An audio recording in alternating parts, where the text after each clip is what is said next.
Hey everyone, it's raining today, so you know what that means. It's time to climb a tree. So actually, I'm going to be climbing a tree in the rain to talk about what it's like climbing a tree in the rain. It sounds dangerous, and it is dangerous, but there's a way to approach it carefully and to do it safely. So, go ahead and follow me along. I'm following. This is my classic pine tree I've done in a lot of videos, and I'm going to do it in the rain here because I'm familiar with it. And I have climbed it in the rain before, but there are some things to think about when climbing trees in the rain. All right, so first things first, when climbing in the rain, you gotta think about the grip of the tree. Just like any normal tree climbing, you always gotta test the surface area, especially when it's wet. The surprising thing about some trees when they're wet is that they're actually more grippy when they're wet, but this pine tree is not more grippy when it's wet. I have climbed other trees that are grippy when they're wet because they tend to be dusty, so they're actually more slippery when they're dry, and when they get wet, they're more grippy.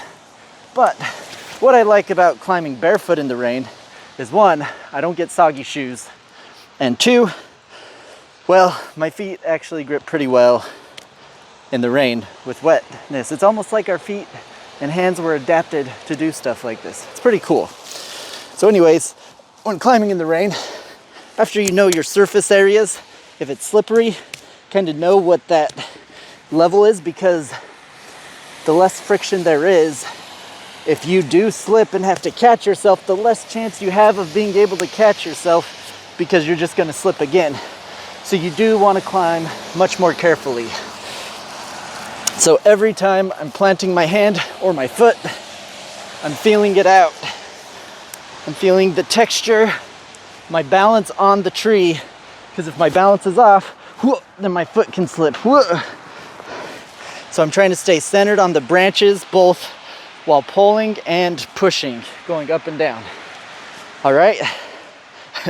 Now the branches here, you can see, are pretty wet, but I'm not getting pummeled by rain right now, so that's nice. It hasn't created a surface of, like, if it was just pouring hard, that might be a different story. If you see water running, then it might just be too slippery to climb.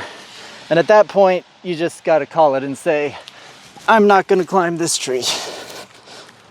And that's okay. The important thing when climbing trees is to be safe, because it is extremely dangerous. This tree goes about 60, 70 feet high, and you do not want to fall that high out of a tree. I'm actually taking the slow way up around this tree. Normally, I climb it more aggressively, going straight up one side so the camera can see me the whole time. But right now, because going that direction requires some more aggressive moves, that increases the chances of my hands or feet slipping, I'm going the safe route. Now, something to keep in mind when climbing any trees when it's wet or cold, especially if you're doing it barefoot, but you're probably doing it bare hands because it just feels weird to climb trees with gloves if you've ever tried that. Like, you can do it, but if the gloves are grippy, then you feel like your hand slipping inside the glove, and I just prefer bare hands, bare feet. Same thing with shoes nowadays. Now when I wear shoes, climbing trees feels the equivalent of like trying to wear gloves and type on a keyboard. It's like, it just feels so much more natural and fluid and comfortable when I'm barefoot in a tree. And that's another important thing when in the rain and being slippery, is that your bare feet actually give you more information. They give you more information than shoes do about the texture of the tree as you're climbing it.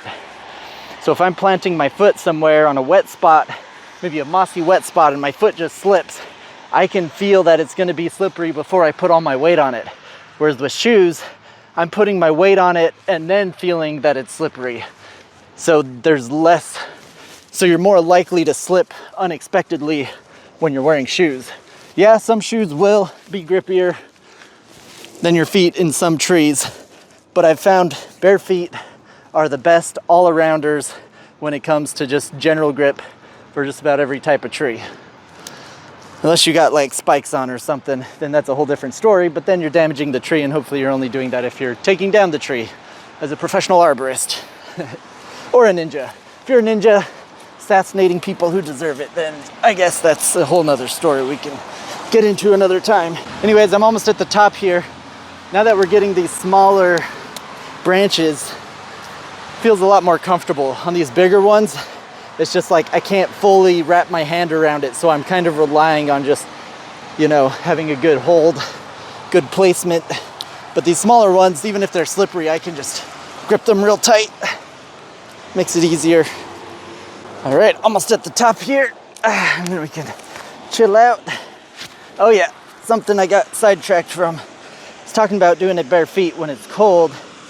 Is eventually, if you're not staying warm and your whole body starts cooling down, then your feet will start going cold first, and then you won't be able to feel them. And that's not helpful when climbing trees. The whole point of being barefoot is that you can feel the trees while you're climbing. So if your feet are going numb, then it's a good sign that you should probably not be climbing in that weather, or wear more warm clothes so that you can keep the rest of your body warm to heat up your feet while they're barefoot. It's kind of fun when you're at the top of the tree to just kind of let it swing back and forth.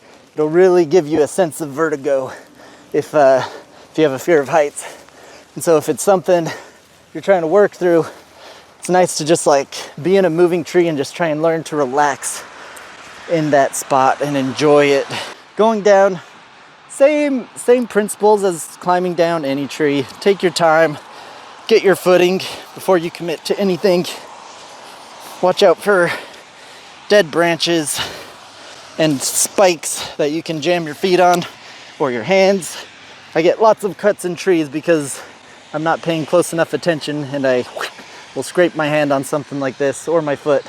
So just try to have that extra level of awareness of the whole tree and the sections you're at as you're moving down.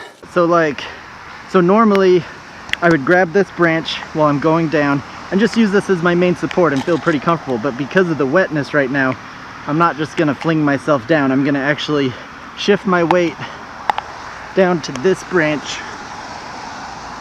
so that way I'm not putting all of my weight on that branch there. Thanks for joining me on this little climb in the rain.